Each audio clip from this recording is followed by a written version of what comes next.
Hello everyone, I am Bhavna Sharma.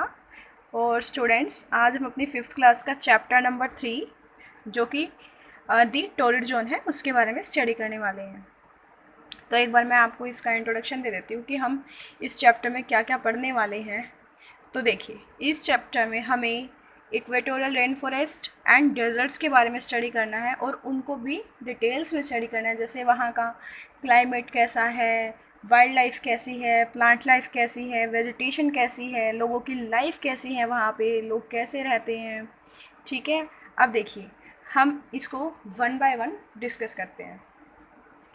The equatorial rain forest. अब देखिए, जो ये रेन फॉरेस्ट हैं ये कहाँ पाए जाते हैं, जहाँ पे बहुत ज़्यादा गर्मी होती है, बिल्कुल हॉट रीजन में और अलोंग द इक्वेटर। और इसके साथ साथ ये कहाँ पाए जाते हैं, near Africa, South Asia, Amazon river basin of South America, Indonesia, Malaysia, some parts of Australia and India. मतलब इन सब कंट्रीज़ में, इन सब कॉन्टिनेंट्स में ये पाए जाते हैं। अब यहाँ का क्लाइमेट देख लेते हैं। क्लाइमेट यहाँ का बहुत ज़्यादा हॉट होता है और बहुत ज़्यादा वेट रहता है, मतलब यहाँ पे बहुत ज़्यादा गीलापन रहता है। This region doesn't experience winter season. यहाँ पे सर्दियाँ कभी आती ही नहीं है, मतलब यहाँ पे सर्दी बिल्कुल भी नहीं होती है। डेज आर हॉट, जो दिन है वो गर्म होते हैं, and it rains every afternoon. और जो बारिश आती है यहाँ पे हर दोपहर आती है। और इस रेनफॉल को कौन से रेनफॉल बोलते हैं, 4 o'clock रेन।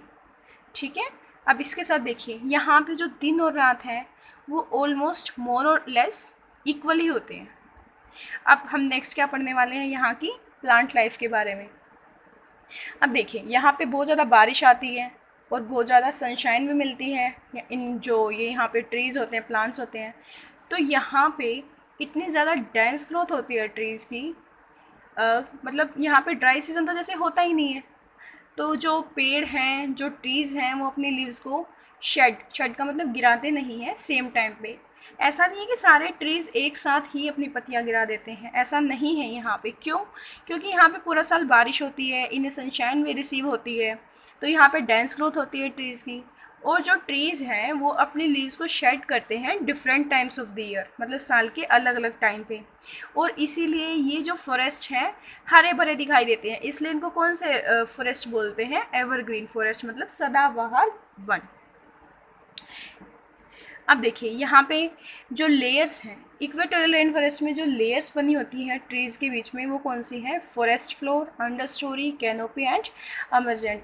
सबसे क्लोजेस्ट ग्राउंड के कौन सी वाली लेयर होती है, फॉरेस्ट फ्लोर, जहाँ पे बिल्कुल कम मात्रा में सनलाइट रिसीव होती है।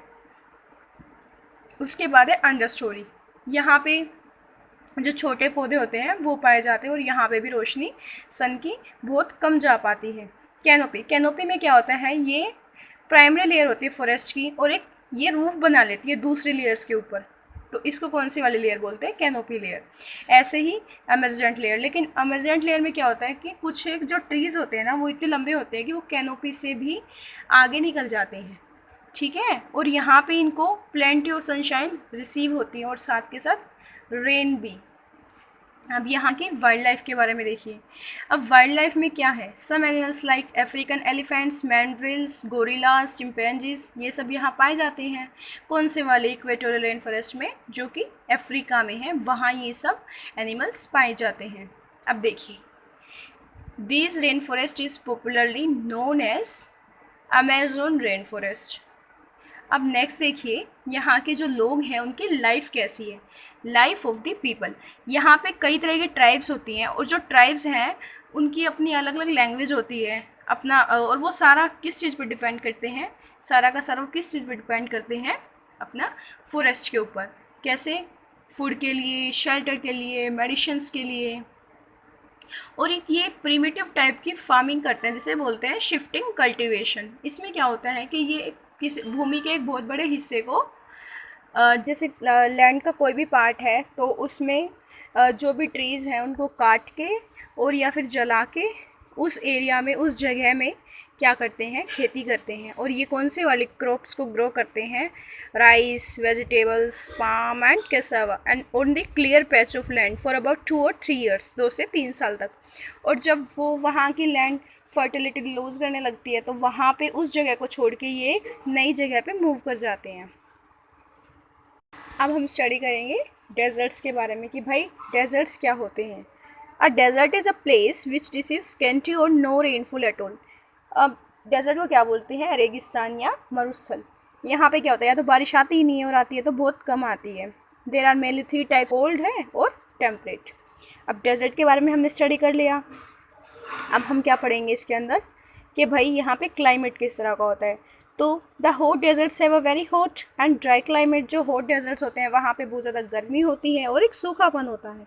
They receive little rainfall and strong winds blow over the reason during the day. यहाँ पे बहुत ज़्यादा गर्मी होती है और बारिश तो बहुत कम आती है, ठीक है। और उसके साथ साथ यहाँ पे क्या होता है, यहाँ पे बहुत सारी गर्म हवाएं चलती रहती हैं सारा दिन। The temperature during daytime is very high while at night the temperature decreases। मतलब दिन के समय में तो टेम्परेचर बहुत ज़्यादा हाई हो जाएगा, मतलब गर्मी हो जाएगी, और रात को टेम्परेचर अचानक से डिक्रीज़ होने लगता है, मतलब सर्दी होने लग जाती है। अब हम क्या स्टडी करेंगे? प्लांट लाइफ के बारे में। The plants and trees which grow in hot deserts have adapted to the extreme climatic conditions। ये मतलब जो प्लांट्स यहाँ पे ग्रो होते हैं उन्होंने अपने आप को अडेप्ट किया होता है यहाँ की जो क्लाइमेटिक कंडीशंस हैं वहाँ पे सर्वाइव करने के लिए। अब देखिए, the trees and shrubs have spine like leaves which help to avoid loss of water. जो यहाँ के ट्रीज़ हैं, श्रब्स हैं, उनकी जो लीव्स होती हैं वो स्पाइन की शेप होती हैं, जो क्या करती हैं, अवॉइड करती है लॉस ऑफ वाटर, मतलब पानी का वहाँ से लॉस नहीं हो पाता है।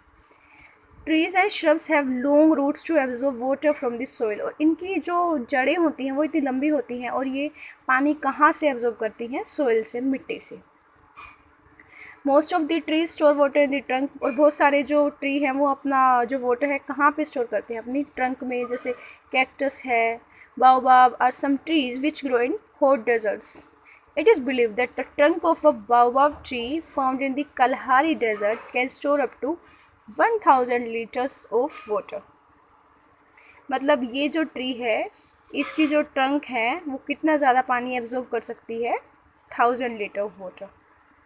अब यहाँ की वाइल्ड लाइफ के बारे में स्टडी करते हैं। यहाँ पे हॉट डेजर्ट्स में जो एनिमल्स हैं वो किस तरह से सर्वाइव करते हैं। Some animals hide under rocks in the shade during day time and come out in search of food only at night. मतलब दिन में तो इतनी ज़्यादा गर्मी होती है तो ये कहाँ छुपे होते हैं? अपने जो इनकी रॉक्स होती हैं उनकी शेड में। अब यहाँ पे कई एनिमल्स कहाँ हाइड होते हैं? Under rocks in the shade, मतलब जो चट्टानें होती हैं उनके नीचे, या फिर जो शेड होती है, छाया होती है, वहाँ पे छिप जाते हैं दिन के समय में, क्योंकि वहाँ पे बहुत ज़्यादा गर्मी होती है। लेकिन रात को वो बाहर आते हैं, किस लिए? In the search of food. और देखिए, some animals like the desert frogs sleep for days under rock in the ground to escape the heat. मतलब ये सब एनिमल्स हैं वो क्या करते हैं? अपने आप को छुपा के रखते हैं, क्योंकि यहाँ पे गर्मी ही इतनी ज़्यादा होती है। अब क्या पढ़ेंगे यहाँ पे? जो लाइफ है लोगों की वो कैसी है। People who live in the hot deserts have also adjusted to the extreme climate. जो लोग होते हैं वो भी अपने आप को इस तरह से अडेप्टेबल बनाते हैं कि वो वहाँ पे सर्वाइव कर जाएं। Most of the people live in tents. अब जो लोग हैं वो यहाँ पे कैसे रहते हैं? टेंट में रहते हैं। Due to scarcity of water and food, मतलब भोजन और पानी की यहाँ पे कमी होती है। They do not settle down at one place for a long time. अब वो क्या करते हैं? एक लंबे समय तक यहाँ नहीं रह सकते, क्योंकि यहाँ पे क्या स्केंटी है, स्कार्सिटी है, किसकी? वाटर की और फूड की। दे मूव फ्रॉम तो ये क्या करते हैं? एक जगह से दूसरी जगह मूव कर जाते हैं। और इनके जो ऑक्यूपेशंस हैं वो है animal rearing, trading and farming. अब देखिए, आजकल जो लोग हैं वो क्या कर रहे हैं? People are using jeeps and other vehicles to carry goods for trade. अब आजकल लोग क्या करते हैं कि जो ट्रेड है उसके लिए जीप का और दूसरे व्हीकल्स का यूज़ करते हैं। The use of camel is gradually reducing. मतलब जो पहले कैमल का यूज़ करते थे सामान को लाने के लिए, ले जाने के लिए, वो अब आजकल बिल्कुल धीरे धीरे कम होता जा रहा है। Camels are mostly use as a tourist attraction and ride. अब जो कैमल्स हैं आजकल कैसे यूज़ होते हैं? टूरिस्ट अट्रैक्शन, मतलब ऐसे ही जो एक पर्यटकों के लिए एक आकर्षण का केंद्र बन चुके हैं। Farming is practise near river और वाटर बॉडीज़ लाइक ओसिस। अब जो फार्मिंग है वो कहाँ होती है? रिवर के पास या वाटर बॉडीज़ लाइक ओसिस। अब ओसिस क्या? ठीक है, अब नेक्स्ट थिंग हम क्या पढ़ने वाले हैं इसके अंदर? अब देखिए, लोहे के अयस्क होते हैं, कॉपर है, पेट्रोलियम है इनमें। Petroleum is also found in the Arabian desert. जो पेट्रोल है वो कहाँ पाया जाता है? जो अरब के रेगिस्तान होते हैं वहाँ पे। Many people work in the mining sector, और यहाँ पे बहुत सारे लोग क्या करते हैं? माइनिंग सेक्टर में काम करते हैं। तो स्टूडेंट्स ये हमारा चैप्टर था, और अगर आपको फिर भी कहीं पे भी किसी के पास कॉल कर दीजिए। और स्टूडेंट्स आपको अपना सारा का सारा रिटर्न वर्क बिल्कुल neat and clean hand writing में करना है, और अगर कुछ भी समझ नहीं आए तो आपको मुझसे पूछना है। Okay students, thank you very much, have a nice day.